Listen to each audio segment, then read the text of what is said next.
আসসালামু আলাইকুম প্রিয় শিক্ষার্থীবৃন্দরা, আশা করি তোমরা সকলেই ভালো আছো। আজকের ভিডিওর শুরুতেই আবারও অর্জন কোচিং সেন্টার পক্ষ থেকে তোমাদের সকলকে জানাই আন্তরিক শুভেচ্ছা ও অভিনন্দন।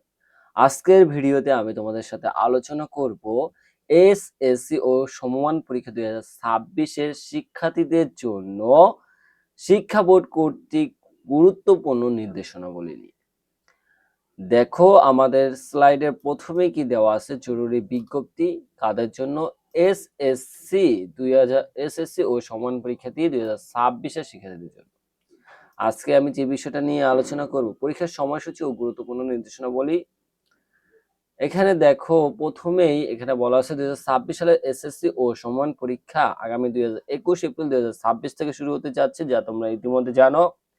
পরীক্ষার্থীদের প্রস্তুতি এবং কেন্দ্র ব্যবস্থাপনার সুবিধার্থে শিক্ষা বোর্ড কর্তৃক প্রদত্ত মূল নির্দেশনা সমূহ নিচে বিস্তারিত দেওয়া হলো। এখানে প্রথমে যে বিষয়টা নিয়ে আমাদের দেখতে হবে, আমাদের পরীক্ষার সময়সূচি ও রুটিন। অলরেডি তোমরা পরীক্ষার যে বড় লম্বা রুটিনটা সেটা পেয়ে গেছো। আমি আজকে জাস্ট তোমাদেরকে মনে করিয়ে দিতে চাই, তোমাদের যে তৃতীয় পরীক্ষা অর্থাৎ বাংলা, ইংরেজি, গণিত এই টাইপের যে তৃতীয় পরীক্ষা সেটা শুরু হতে যাচ্ছে আগামী 21 এপ্রিল 2026 রোজ মঙ্গলবার থেকে, এবং পরীক্ষা এই তৃতীয় পরীক্ষাগুলো শেষ হবে কবে? 20 মে 2026 তারিখ। প্রথম পরীক্ষা যেটা হবে সেটা 21 এপ্রিল সকাল 10টায় শুরু হবে, এবং সেই পরীক্ষাটা হবে বাংলা প্রথম পত্র। অর্থাৎ বাংলা প্রথম পত্র পরীক্ষার মাধ্যমে তোমাদের 21 এপ্রিল থেকে পরীক্ষা শুরু হবে। তোমার তৃতীয় পরীক্ষা যেমন যে বিষয়গুলো তোমরা পড়ো, ঠিক আছে, লেখা এবং এমসিকিউর যে পরীক্ষাগুলো দেবা, এইগুলোই হচ্ছে তৃতীয় পরীক্ষা। এই তৃতীয় পরীক্ষাগুলো শেষ হওয়ার পর তারপর তোমাদের কিন্তু ব্যবহারিক পরীক্ষা আছে। সেই ব্যবহারিক পরীক্ষা আগামী 7 জুন 2026 থেকে 14 জুন 2026 এর মধ্যে অনুষ্ঠিত হবে। এবার আসো, আমরা বুঝতে পারলাম পরীক্ষার সময়সূচি সম্পর্কে। এবার পাঠ্যসূচি বা সিলেবাস সম্পর্কে আমরা জানি। নিয়মিত পরীক্ষার্থীদের যারা আছো তাদের জন্য পাঠ্যসূচি কেমন হবে দেখো। 2026 সালের পরীক্ষা পূর্ণ বিন্যাসকৃত সংক্ষিপ্ত সিলেবাসে অনুষ্ঠিত হবে। অর্থাৎ তোমরা যারা 2026 এর এসএসসি শিক্ষার্থীরা আছো তাদের যে সংক্ষিপ্ত সিলেবাস দেওয়া হয়েছে বোর্ড কর্তৃক, সেই সংক্ষিপ্ত সিলেবাসেই পরীক্ষা অনুষ্ঠিত হবে। এবং যারা এই 26 সালে পরীক্ষা দিবে তাদের জন্য 2025 সালের যে পূর্ণাঙ্গ সিলেবাস সেটা কিন্তু প্রযোজ্য হবে না। অর্থাৎ তোমরা ফুল সিলেবাস পড়বে না, তোমরা 2026 সালের শিক্ষার্থীরা সংক্ষিপ্ত সিলেবাসে পড়েই পরীক্ষা দিবা। এরপর যারা অনিয়মিত, অর্থাৎ যারা 2025 এর পরীক্ষা দিয়ে ধরো ফেল করেছো, অথবা 2025 এ পরীক্ষা দেওয়ার কথা ছিল, কোনো রিজনে কোনো কারণে তুমি পরীক্ষাটা দিতে পারো নাই, তারা কোন সিলেবাসে কোন ভাবে পরীক্ষা দিবা? যারা অনিয়মিত বা মন উন্নয়ন পরীক্ষার্থী তারা 2025 সালের পূর্ণাঙ্গ সিলেবাসে পরীক্ষা দিবে। অর্থাৎ যারা 2025 এর শিক্ষার্থী ছিল তারা এবার যদি পরীক্ষা দাও, তোমাদের কিন্তু ফুল সিলেবাসে পরীক্ষা দিতে হবে। এখন আমরা সিলেবাস সম্পর্কে জানতে পারলাম। এবার প্রধান নির্দেশনা সমূহ সম্পর্কে জানি। দেখো, কেন্দ্রে প্রবেশের ক্ষেত্রে কি নির্দেশনা দেওয়া হয়েছে? পরীক্ষা শুরুর অত্যন্ত 30 মিনিট আগে অবশ্যই পরীক্ষার্থীকে পরীক্ষা কেন্দ্রে প্রবেশ করে আসন গ্রহণ করতে হবে।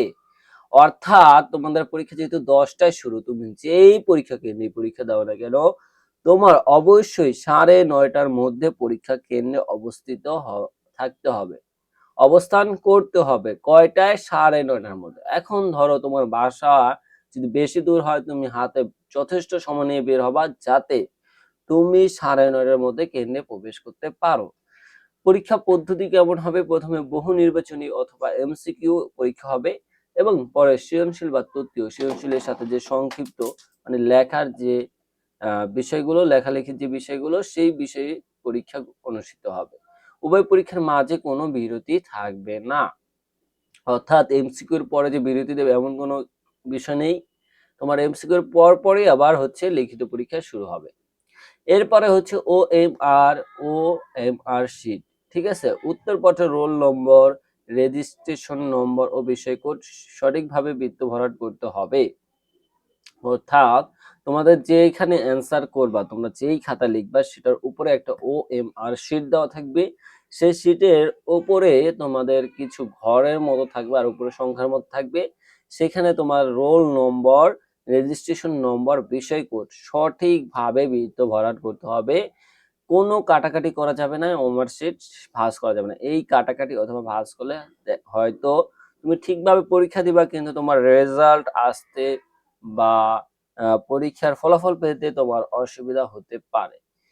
তো এটা খুবই সেন্সিটিভ বিষয়। তোমরা হচ্ছে যেই খাতায় অ্যান্সার করবা সেখানে অবশ্যই যে OMR শিট আছে সেখানে হচ্ছে রোল নাম্বার, রেজিস্ট্রেশন নাম্বার খুব সতর্কর সাথে লিখবা।